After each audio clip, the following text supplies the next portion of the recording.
The first time I felt the doubt creep into my marriage was on a Tuesday evening. Emily had just come back from one of her showings.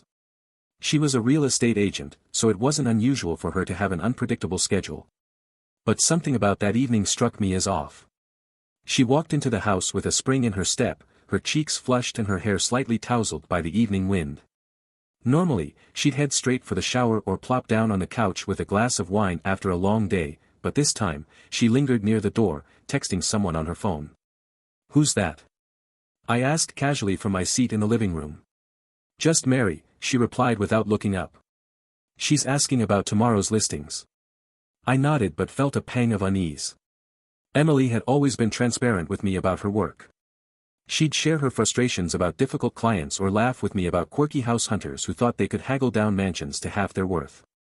But now, her words felt clipped, her tone distracted. It wasn't just what she said, it was how she said it, lightly, almost dismissively, like she was swatting away a fly. Over the next few days, more little things began to gnaw at me. Emily had always been someone who took care of herself, yoga classes on Sundays, facials every other month, but lately, her attention to her appearance had reached new heights. She'd wake up earlier than usual, spending extra time curling her hair or applying makeup, even for the most routine errands. Once, I caught her examining her reflection in the hallway mirror, smoothing her dress over her hips. When she saw me watching, she laughed nervously. "What?" she asked. "Nothing," I said, forcing a smile. "You look nice." "Thanks." She hesitated, glancing down at her phone before leaving for the day. "I have to meet a client." "Don't wait up, okay?" Her phone became another thorn in my side.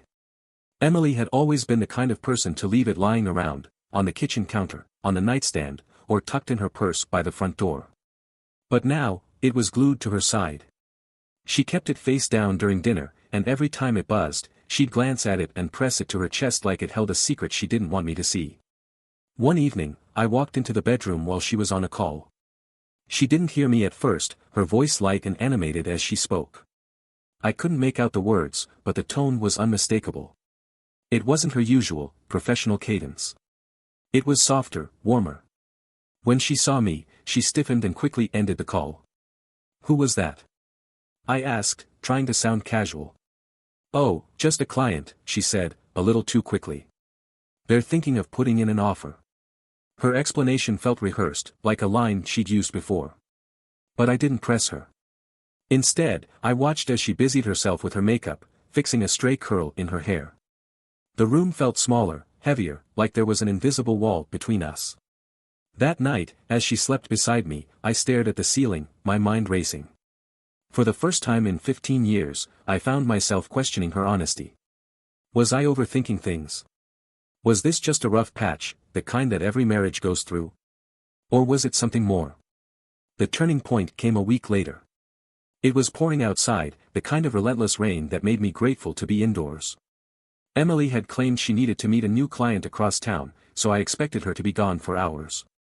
But as I sat by the window, sipping a cup of coffee, I noticed her car still parked in the driveway. She sat there, her head bent over her phone, talking animatedly to someone.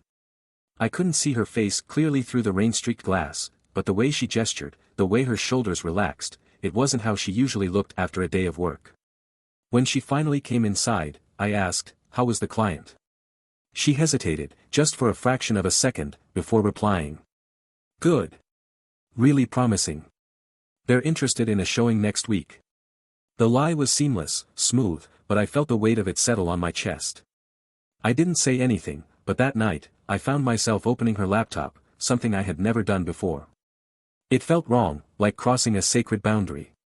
But I couldn't shake the unease gnawing at me. Her emails were mundane, work memos, newsletters, reminders to pay bills. But when I checked her browser history, my breath caught. She'd been looking up hotels. And not just any hotels, the kind with phrases like romantic getaway and couples retreat in the descriptions. I stared at the screen, my hands trembling. Maybe there was a simple explanation. Maybe she was planning a surprise trip for us. But deep down, I knew better. The realization hit me like a freight train. My wife, the woman I'd built my life with, the woman who'd held my hand through thick and thin, was hiding something. And if I didn't find out what it was, it would eat me alive. The next few days were a blur of paranoia and self-doubt. Every time she smiled at her phone, every time she left the house with vague explanations, my heart ached. I wanted to confront her, to demand answers, but I didn't have the courage. Instead, I started keeping mental notes, a record of her late nights, her mysterious calls, her newfound obsession with her appearance. It felt like I was living with a stranger. And the worst part? I still loved her. Despite everything, despite the suspicions tearing me apart, I couldn't imagine my life without her. But the thought of her betrayal loomed over me, casting a shadow on every conversation, every touch, every shared moment. I told myself I needed proof. Solid, undeniable proof. Until then, I would keep my suspicions to myself. But deep down, I already knew the truth. And it was only a matter of time before it destroyed us. A few weeks after my suspicions took root, I decided I couldn't live in limbo anymore. I needed answers. The gnawing feeling in my gut had grown sharper, eating away at my ability to focus at work, enjoy a meal, or even sleep. Every time Emily left the house, I felt my chest tighten, wondering where she was really going and who she was meeting. The idea of confronting her felt impossible. I wasn't ready for what I might hear. Instead, I took a quieter route. I started paying attention to the small things. It felt strange, sneaky even, but I justified it to myself. If she was hiding something, didn't I deserve to know? It started with her phone. Emily had always been one of those people who left it lying around, unlocked, trusting. But now, she kept it close, clutching it like a lifeline. One evening, when she stepped into the shower, I couldn't resist. I picked it up, my hands trembling, and tried to unlock it. Wrong password. She'd changed it. That shouldn't have meant anything. People update their passwords all the time, right? But Emily? She hadn't changed hers in years. It was just another piece of the puzzle I couldn't fit together. The next clue came out of nowhere. Emily was in the kitchen, humming to herself as she chopped vegetables for dinner. Her phone, for once, sat on the counter, face up and unlocked. I wasn't even thinking about it when a notification popped up, a text from someone named Matt. It read, "Last night was incredible. Can't wait to see you again." I froze. My hands gripped the back of a chair as my stomach dropped. Who the hell was Matt? My mind raced, trying to remember if she'd mentioned a client by that name, maybe someone from her real estate firm.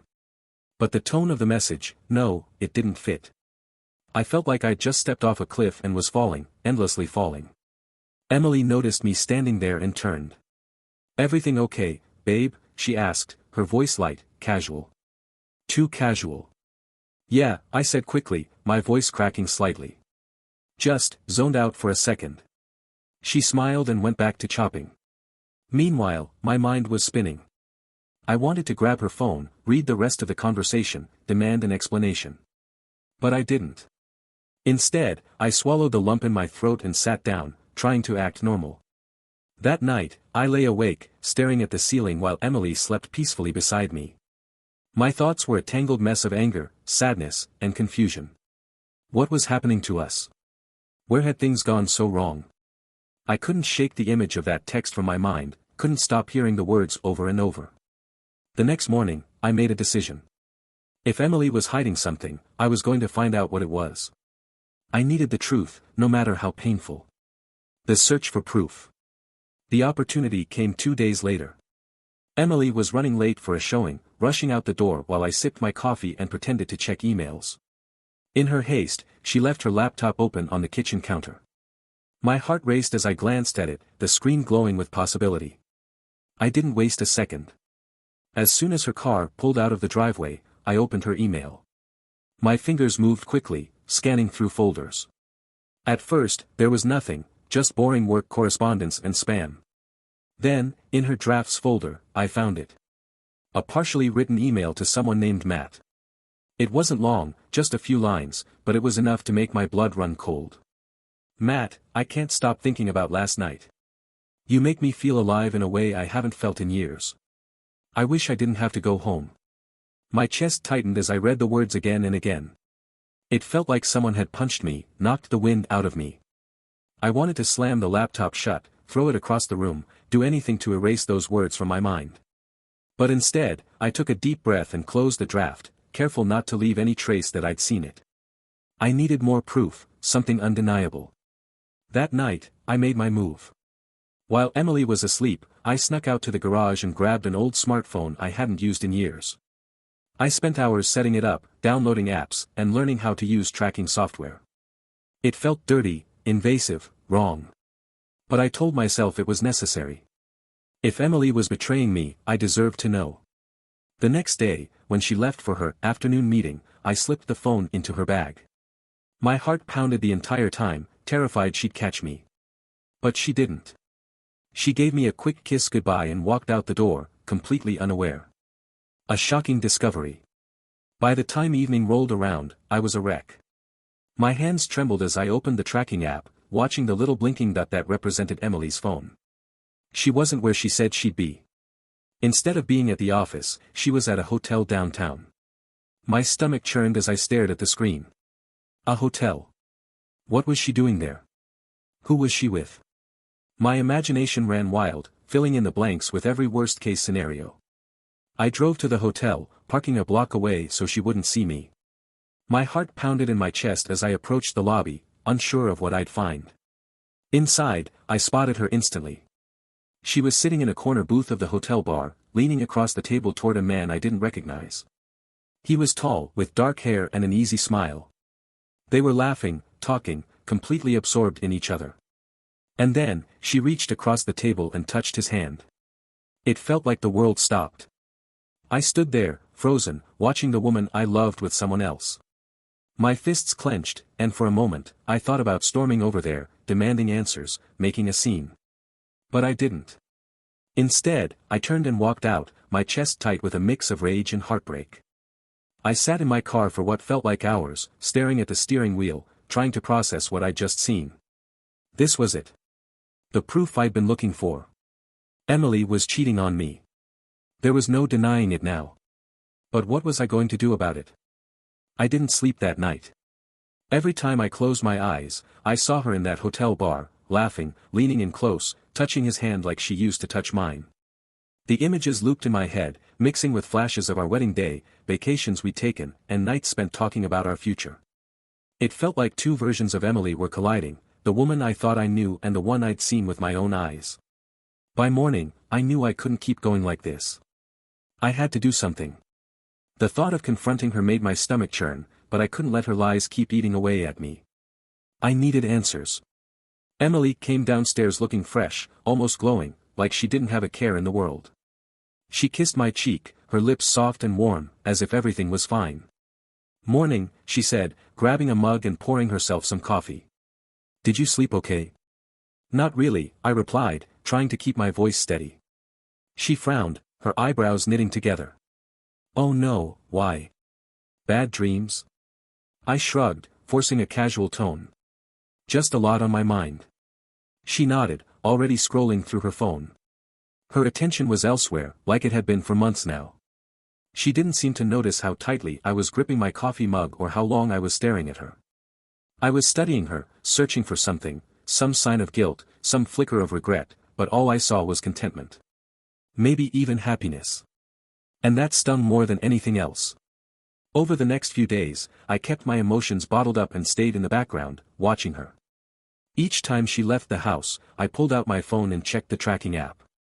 I saw her location pop up at the same downtown hotel twice more. Each time, I felt my stomach churn and my chest tighten. I started taking screenshots, saving timestamps, and jotting everything down. If I was going to confront her, I needed more than just suspicions. It wasn't long before the pieces started to come together. The hotel. The late-night texts. The man named Matt. I could feel the walls closing in on me, suffocating me with the truth I already knew. But I needed confirmation, something undeniable.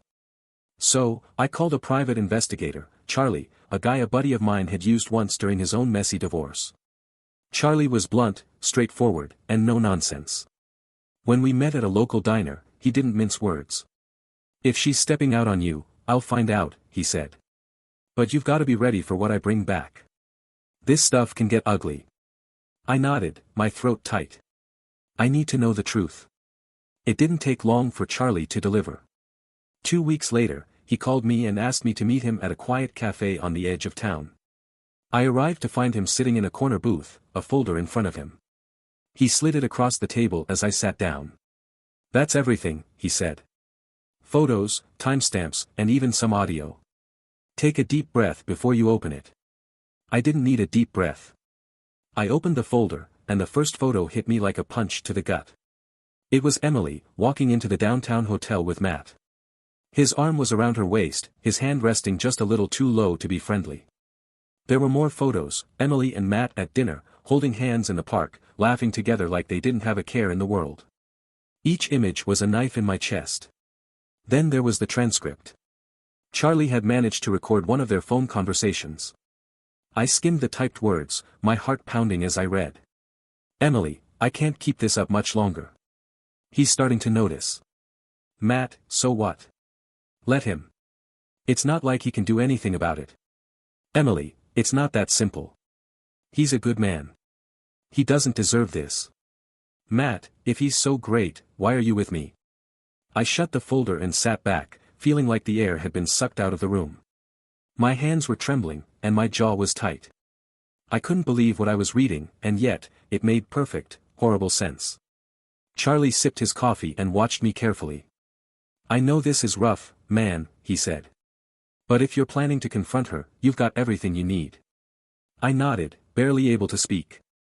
"Thanks, Charlie." When I got home that night, Emily was in the kitchen, humming to herself as she cooked dinner. She looked up and smiled at me, so warm and familiar it almost broke me. "Hey, babe," she said. "You're home early." I didn't respond. I just stood there, watching her. "Everything okay?" she asked, her smile faltering. "No," I said, my voice low but steady. "Everything's not okay." She froze, her hands hovering over the cutting board. "What's going on?" I pulled the folder from my bag and set it on the counter between us. "Why don't you tell me?" Her eyes darted to the folder, her face draining of color. "What is that?" "It's proof," I said. "Proof that you've been lying to me. Proof that you've been cheating on me with someone named Matt." Her lips parted like she was going to say something, but no words came out. Instead, her shoulders sagged, and she let out a shaky breath. "William," she began, her voice trembling. "I can explain." "Don't," I cut her off, my anger finally spilling over. "Don't insult me with excuses. I know everything, Emily. The hotels. The dinners. The phone calls. I even know what you told him about me, that I'm a good man who doesn't deserve this." Tears welled up in her eyes, but I didn't feel sorry for her. "Not this time. I trusted you," I said, my voice cracking. "I gave you everything, and this is how you repay me." "William, please," she said, her voice breaking. "I made a mistake, but I love you." "Stop," I snapped. "You don't get to say that. Not anymore." I turned and walked out of the kitchen, her sobs echoing behind me. I didn't know what my next move would be, but I knew one thing: nothing between us would ever be the same again. I spent most of the next morning pacing the living room, the folder from Charlie still sitting on the coffee table like a bomb waiting to go off. My mind felt like a storm, anger, sadness, and disbelief crashing into each other, leaving no room for anything else. I couldn't stand being in the same house as her, surrounded by the memories we'd built together. It all felt fake now, tainted by her betrayal. She was upstairs in the bedroom, humming to herself as if nothing had happened. The sound grated on me, igniting something deep inside. I couldn't stay quiet anymore. I couldn't keep living this lie. I stormed upstairs, not even bothering to knock. Emily was sitting on the edge of the bed, scrolling through her phone like it was any other Saturday. She looked up, startled by the force with which I threw the door open. "William?" she asked, her voice uncertain. "What's going on?" I didn't answer. Instead, I went straight to the closet. Her side was neatly organized, as always, rows of carefully folded sweaters, color-coordinated dresses, and shoes lined up like soldiers. I started grabbing things, yanking them off the hangers, and throwing them into a pile on the floor. "William," she shouted, scrambling to her feet. "What are you doing?" I didn't stop. I grabbed more, jackets, blouses, even the jewelry box she kept on the top shelf. "You wanted to live like you're single?" I snapped. "Fine. You can live like you're single, just not in my house." Her face turned pale as she realized what I was doing. Wait. Stop. She reached for my arm, but I shook her off. I dragged the pile downstairs, not caring that things were spilling out along the way. Shoes tumbled down the stairs, a silk scarf caught on the banister. She followed me, yelling, pleading, trying to explain, but I wasn't listening. I kicked open the front door and marched outside, heading straight for the trash bins by the curb. One by one, I dumped her things into the oversized black container. Dresses, shoes, even her favorite leather jacket, all of it went in. William, she screamed, running after me. Stop it. What are you doing? I turned to face her, my chest heaving. She was standing barefoot in the driveway, her hair messy from chasing me, tears streaming down her face. She looked so desperate, so pitiful, but I didn't care. I couldn't care. I'm done, I said, my voice hard as steel. I'm done with the lies. I'm done with the excuses. And I'm done with you. She blinked, as if she hadn't heard me right. Done? What do you mean? We can talk about this. There's nothing to talk about. I shouted, my voice louder than I'd intended. I know everything, Emily. The hotels. The texts. The business meetings. I know about Matt. Her hands flew to her mouth, muffling a sob. William, please, she said, her voice cracking. I made a mistake, but we can fix this. We can go to counseling. Counseling? I laughed bitterly. Counseling isn't going to fix this, Emily. You don't fix a marriage by sleeping with someone else. Her shoulders slumped, and for a moment, she just stood there, her tears falling silently. Then she stepped closer, reaching for my hand. I love you, she whispered. I know I messed up, but I love you. Please, don't throw away everything we've built. I pulled my hand back like her touch burned. Don't you dare talk to me about love, I said, my voice low and cold. If you loved me, you wouldn't have done this. She sank to her knees in the driveway, her hands clutching her face. It should have hurt to see her like that, but it didn't. All I felt was numbness, a cold, hollow ache where my heart used to be. I'll be filing for divorce, I said finally, my words slicing through the air like a blade. First thing Monday morning. Her head snapped up, her eyes wide with panic. No, she whispered. Please, William. Don't do this. I'll do anything, anything to make this right. It's too late, I said, turning away from her. I walked back inside, leaving her there in the driveway, surrounded by the wreckage of her betrayal. As I shut the door behind me, I felt a strange sense of relief. For the first time in weeks, the weight on my chest seemed lighter. It wasn't over, not yet. There would be lawyers, paperwork, and more painful conversations. But I'd taken the first step. I was finally taking back my life. The first step was walking into a lawyer's office. That alone felt like admitting defeat, like saying out loud that everything Emily and I had built was officially over. The receptionist greeted me with a polite smile, asking if I had an appointment. I nodded, unable to shake the weight in my chest as I filled out the paperwork and waited for my name to be called. The lawyer, Linda Kessler, was in her late 50s, sharp-eyed, and efficient. She wasted no time getting down to business. Divorces are rarely simple, she said, folding her hands on the desk. But based on what you've told me, this is a clear case of marital misconduct. If we play our cards right, you'll come out of this with minimal damage. I handed her the folder Charlie had compiled, the one filled with photos, transcripts, and location data. She flipped through it, her expression unreadable, before finally looking up at me. This is solid, she said. It'll help a lot in negotiations. Negotiations. The word made it sound clinical, almost transactional, but I knew it would be anything but. My emotions were too raw, too tangled up in the years we'd spent together, the life we'd built. It wasn't just a house and bank accounts we were dividing, it was memories, dreams, and everything I thought I could count on. The first real blow came a week later when Emily was served the divorce papers. I wasn't there to see it, but I got the aftermath, dozens of texts and voicemails, each more desperate than the last. William, please call me. We can talk about this. I know you're hurt, but we can work through this. Don't do this to us. Don't throw everything away. I ignored them all.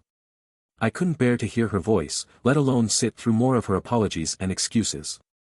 The trust was gone, shattered beyond repair, and no amount of begging would change that. The first hearing was a blur.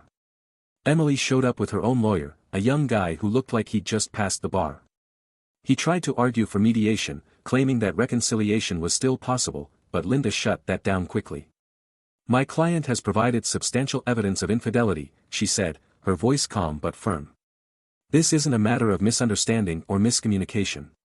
It's a breach of trust that leaves no room for reconciliation." Emily wouldn't look at me during the hearing, but I could feel the tension radiating off her.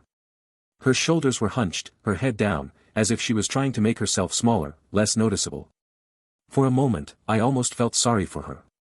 Almost. The weeks that followed were a whirlwind of paperwork, meetings, and cold, clinical discussions about our life together. Splitting assets was brutal, not because of the things themselves, but because of what they represented. The house, the car, the furniture, each item held memories, fragments of a life that no longer existed. The worst part was when we got to the photo albums. Linda asked if I wanted to keep them, and I hesitated. On one hand, they were proof of happier times, moments when I thought we had something real. On the other hand, they were a painful reminder of what I'd lost. In the end, I told her to box them up and send them to Emily. I couldn't bear to look at them. Emily fought to keep the house, claiming she needed stability. Linda argued that I'd paid for the mortgage almost entirely on my own, and the judge sided with me. It was a small victory, but it felt hollow. The house didn't feel like home anymore. Every room was a reminder of her, her laugh in the kitchen, her perfume lingering in the bedroom. I couldn't stay there, not long term. Once the financials were settled, the only thing left was the final hearing. By then, I was numb. I sat across from Emily in the courtroom, barely listening as the judge read through the paperwork and asked if we both understood the terms. I nodded automatically, my gaze fixed on the table in front of me. When it was over, the judge signed the decree and declared our marriage dissolved. Just like that, 15 years were reduced to a few sheets of paper and a gavel strike. Emily caught up to me in the hallway after the hearing. She looked tired, her eyes red-rimmed and puffy. For a moment, she just stood there, as if trying to find the right words. "William," she said finally, her voice trembling. "I never meant to hurt you." I met her gaze, my expression unreadable. "But you did." Tears welled up in her eyes again, and she nodded. "I know. I just wanted you to know that I'll regret this for the rest of my life." I didn't say anything. There was nothing left to say. Instead, I turned and walked away, leaving her standing there in the hallway. For the first time in months, I felt like I could breathe again. Walking to my car, I realized the weight on my chest was finally starting to lift. The anger, the heartbreak, the betrayal, it was all still there, but it felt less suffocating now. This wasn't the ending I'd imagined for us, but it was the one we'd come to. As I drove away, the sun broke through the clouds, casting a warm glow on the road ahead. It wasn't much, but it felt like a start. A beginning. A chance to rebuild, piece by piece, and figure out who I was without her. And for the first time in a long time, that thought didn't scare me. It gave me hope.